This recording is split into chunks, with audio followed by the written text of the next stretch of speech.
আসসালামু আলাইকুম, কি অবস্থা সবার? বললাম একটা কথা শেয়ার করি। আল্লাহ পাক রহমানে রহিম, বুঝছেন? যে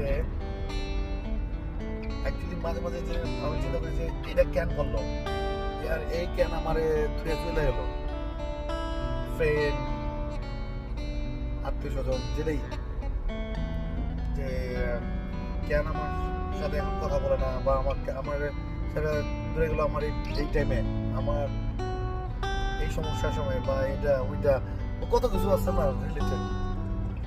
but actually is a good, because Allah know the best.